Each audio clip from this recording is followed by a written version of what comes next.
Hello, I am Dr. P.J. Mazumdar from Arogyam Hair Transplant Center. So today I am going to discuss with you the post-operative period of hair transplant. What happens during the post-operative period? What are the medicines that you need to take? What are the precautions that you need to take? When to bath? When to wear a helmet? When you can go to the gym? And all these other points. So today I'll discuss all this with you. This is both for the patients who have performed a hair transplant in a clinic and also for those people who are thinking about doing hair transplant and wondering what happens during the post-operative period.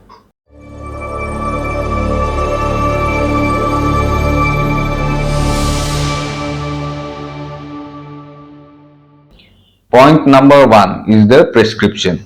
So this is the prescription that we provide to you after the transplant. So here you will find all the medicines are described here. So from today, from tomorrow, after 4 days.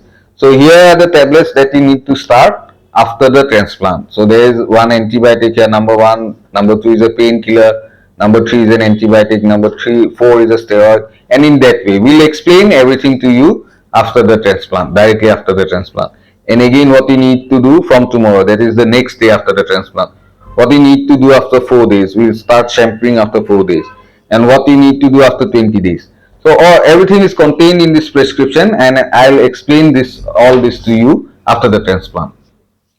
Point number two is pain during the night. So most people are worried about that.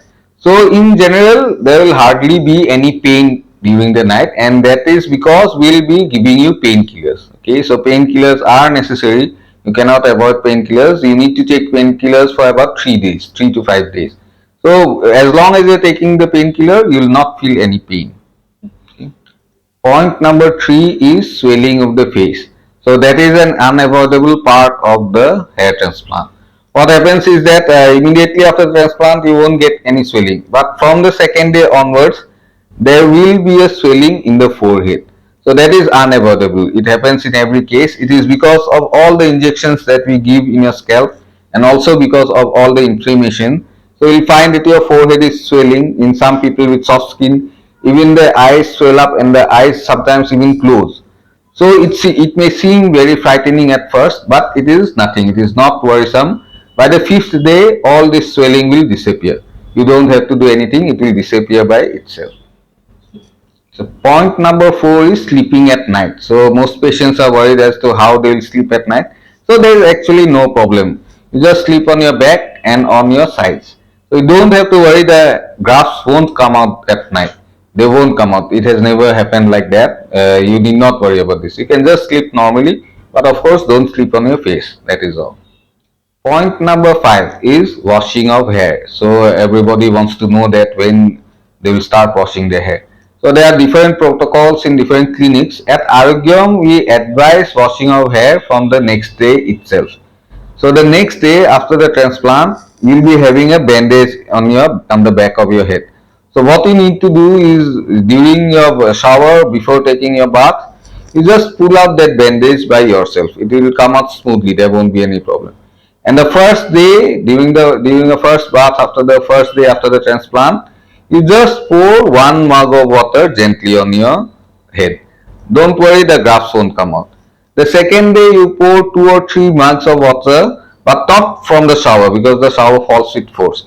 Just pour 2 or 3 mugs of water at room temperature, normal water, and gently pat your hair. Third day you again pour water and just rub gently from the back to the front, and so on. You go on increasing. By 1 month, you can just rub your hair forcefully. There won't be any problem. So the thing is that you have to keep your grafts clean. If you don't touch at all, it will become all dirty. And it is not that as soon as you touch, the grafts will come out. Okay. So you can wash your hair. Just be a little bit careful. That is all. Point number 6 is when you should go back to work. So you can go back to work after taking 1 day of rest. That is all. You need not take any longer rest, just 1 day of rest, and the day after that you can go back to work. The only thing is that when going, you should wear a cap. You have to wear a cap for about 10 days because this front of the scalp, there will be many scabs. There will be dark spots, there will be some reddish spots. So if you go out directly, people will of course wonder what you have done.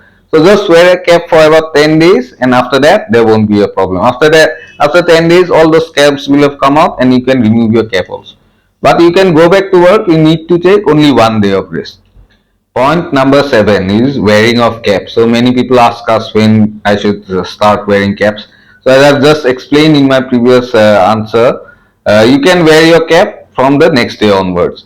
Just any regular cap with a peak, just that baseball cap or cricketing cap, you can wear without any problems. Only thing is just be a little bit careful when putting on the cap and taking it off. That is all.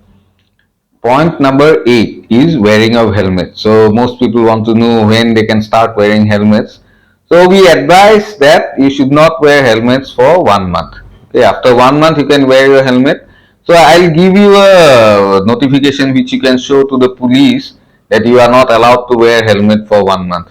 So if you do go out on a scooter or a bike, you can show that to the police, and also you can use other modes of transport for this month.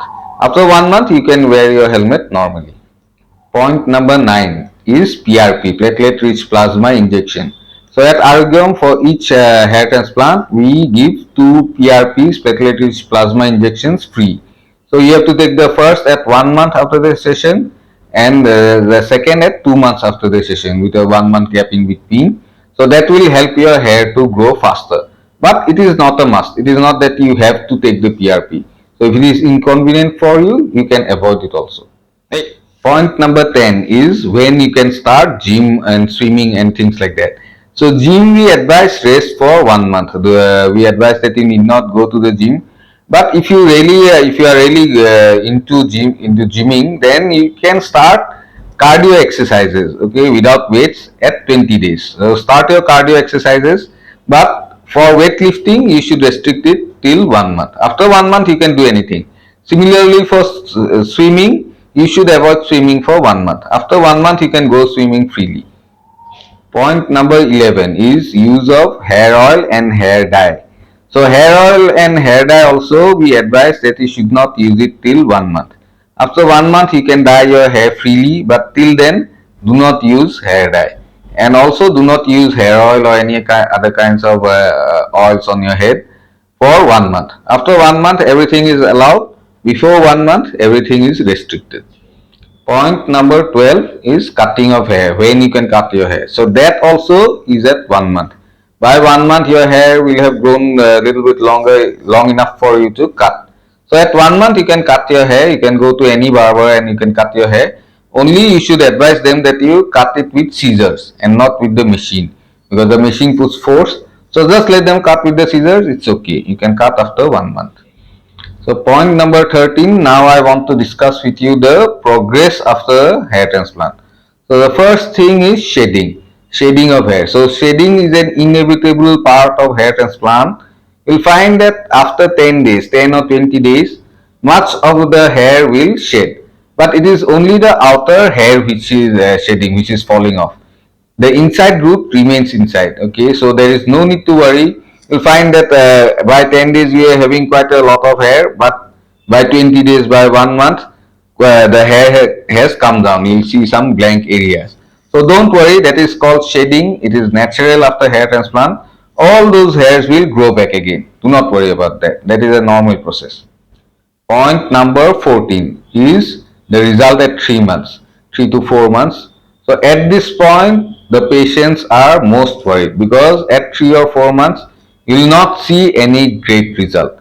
You will find that because of shedding, much of the hair, at least 60 to 70% of the hairs have shed. So you will find quite a lot of blank areas. And it is quite typical for patients to call us to be very worried at this point that my hair transplant procedure has failed. But that is not so. At 3 or 4 months, you will not get any result. Do not expect any result at 3 or 4 months. The results will come after 6 to 9 months, but not at 3 or 4 months. Point number 15, the result at 6 to 9 months. So this is the period when you will start getting your results. By 6 months, all those hairs which I said will have started to appear, and by 6 months you will see the covering of the head. By 8 to 9 months, you will get your full result. And in fact, even after that, the results will continue improving up till 1.5 years. But by 6 to 9 months, you'll get your result. Don't worry. The results will be great. Results are good.